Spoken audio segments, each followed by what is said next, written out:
but I'm the judge who, in the end, sentences him, and I won't tell you what the sentence is because that might give away some of the plot, and you would, and we don't want to do that because I want you to go out and see it. Yes. Yeah. Oh, I can't wait to see it. So I'm in this scene with Tom Cruise.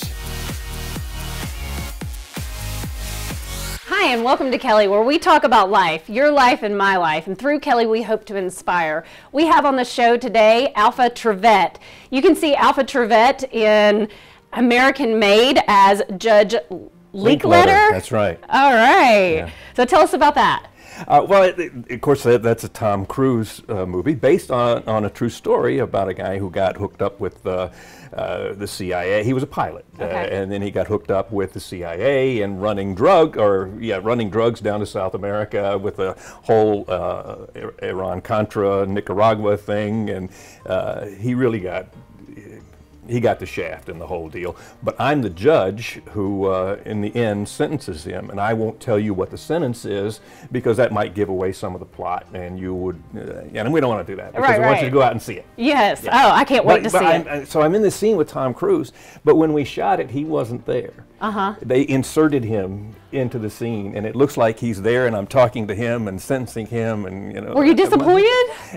Yes, but no. I mean, what can you do? I was just happy to be on set, you know, with some other great actors, and it was a fun scene. But you know, when you're watching on screen, you go, "Oh, he was on screen with Tom Cruise. Wow, how cool is he?" You know?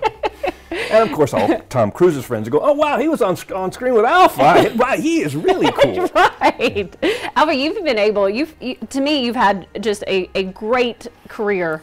Tell me some things that you have done. You have 2 pilots coming up? Yes, I just finished shooting one pilot, which will be a fun one.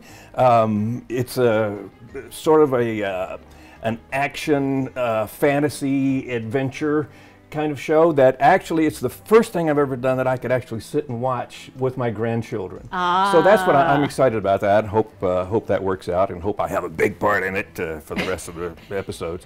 But yeah, so there's that. Another pilot we just shot called Them. Okay.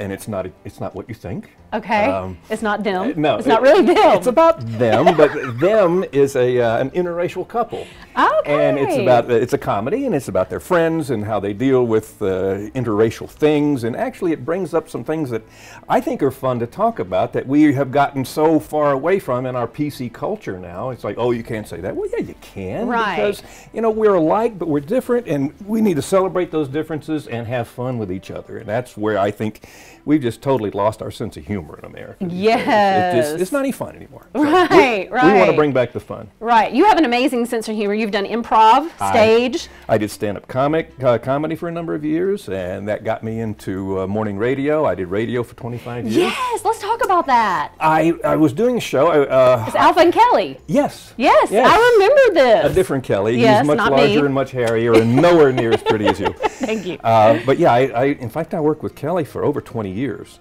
I started in Charlotte, North Carolina, because I did a comedy show there at the Comedy Zone, and the guy who was doing the Q Morning Zoo there saw me do the show and came up to me afterwards and said, "Hey, would you like to do radio?" I went, "Yeah, sure, why not?" So I did radio and comedy and acting for a while, and then as the radio gigs got bigger, I went to St. Louis and Seattle and Kansas City and Tampa and Denver, and then here to Atlanta for 9 years. And as they got bigger, I got away from acting, was just doing radio. And then when I left radio 8 years ago, went back to acting, and this is what I'm doing now, full time. Yeah. But yeah, that was fun. So yes, I have done improv, and I have done lots of other things, and I love making people laugh. Yes, and you have just a wonderful, great, amazing spirit. To me, you are a mentor to Atlanta, and I don't know if I've ever told you this story, but I will tell you.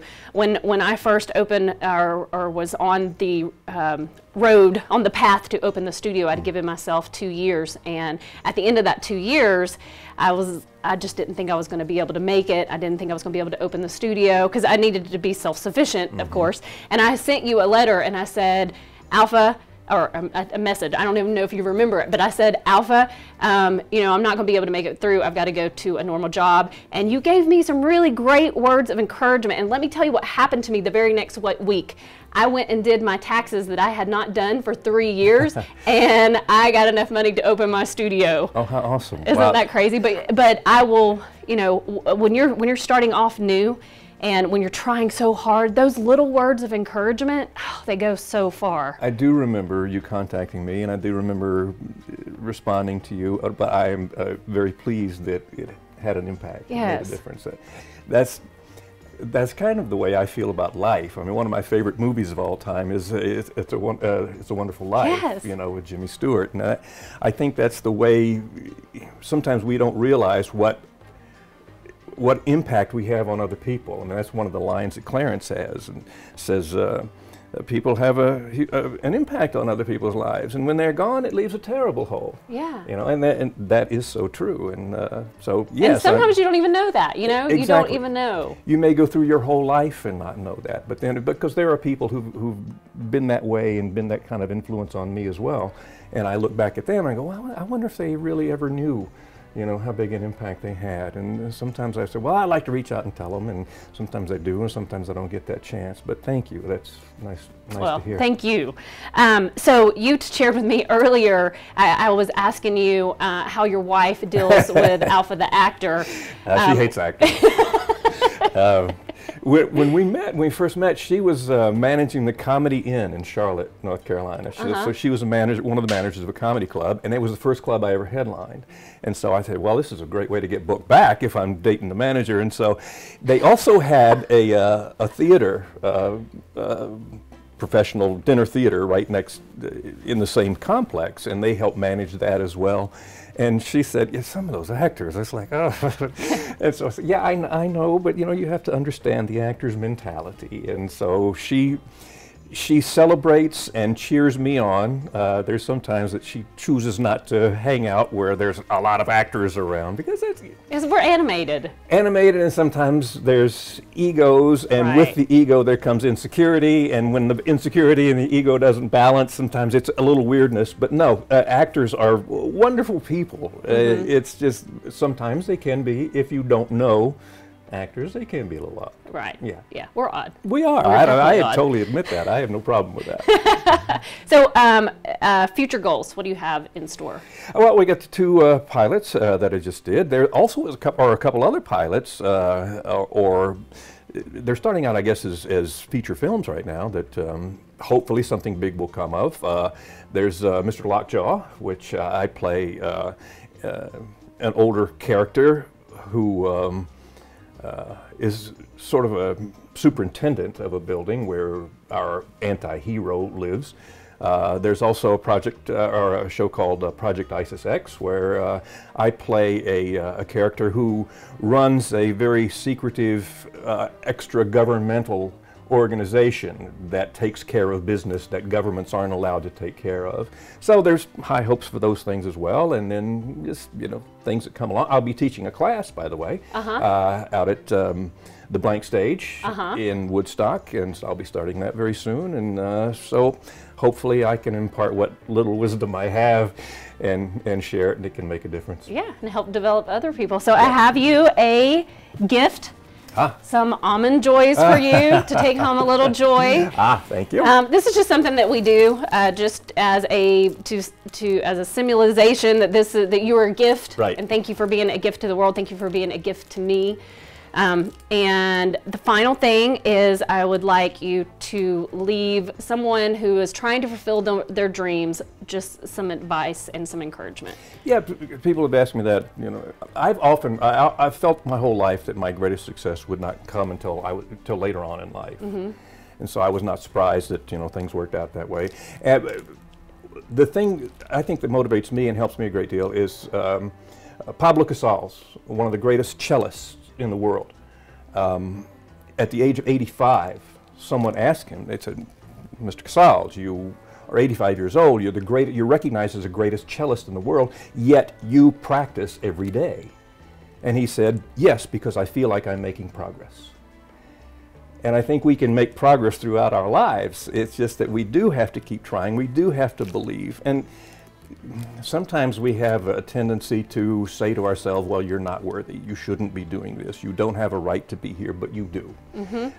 You have every right to be here and fulfill your dreams and to pursue those dreams. So if there's something you love and something you want to do within the bounds of reality, do it. Yeah, we're living in a world that people are scared. And what are we scared of? Right. Yeah. We're afraid of failure Yeah. in a lot of cases, Yeah. and so we are afraid to take that extra step. Yeah. But if you want to be an actor, or if you want to be a TV personality, if you want to do radio, find out what it is and take baby steps. Don't expect to jump into it immediately. I mean, that's what a lot of people do also, is like, well, what do I need to become an actor, or I want to be a star? You know, I don't know how to be a star. It takes a little bit of time, huh? Yeah, and do you really, is that really what you want? Do you really want to be a star? Because Right. if you really want to be a star, then I'm not sure you really want to be an actor. Why do you think you gravitated towards acting? I look back at it now, and I think it started when I was in first grade. My first grade teacher, Mrs. Bullock, organized an Easter play to do for the school assembly and then for the PTA later. I got cast as an oak tree. And I remember thinking, an oak tree? I'm stand there on stage with this branch in front of me and deliver one line and that's it? How insulting. And the kid who was playing the Easter Bunny, Peter Rabbit, he had all the lines and he was the star of the show. And so it turns out he didn't want to be the star of the show. He didn't want to be Peter Rabbit. And he wanted to be an oak tree. So I said, I don't know if I mentioned it to Mrs. Bullock or she just happened to see my brilliance and said, why don't you be Peter Rabbit? But that's how it worked out. So I became Peter Rabbit, and my mom went all in. She made me this bunny suit with the ears and everything, and there's a picture, and she made this little cotton tail. And I remember, I don't know if you've seen Christmas Story, where he gets this pink bunny suit from his aunt, and it's a pajamas, and so they make him put it on, and Darren McGavin, the dad, says, oh God, he looks like a deranged Easter bunny. And I'm pretty sure that's probably the way I look too, but that's where it started, I think. And there's a lesson in this. Be the best oak tree that you can be. They yes. say if you're going to be a tree, be a tree. And I would have been a good oak tree, I think. Not a very willing oak tree, but I would have done the best oak tree impersonation, Yeah. dropping acorns and everything that I could. Yeah, that's awesome. Well, thank you, Alva, so much for being here. And one of the reasons that we did this show is just to help introduce the public to people who are doing amazing things, and you're doing amazing things. So I hope to do amazinger things. And we hope to follow you. Good, please do. Thank you for being here on Kelly, and we hope this segment inspired you.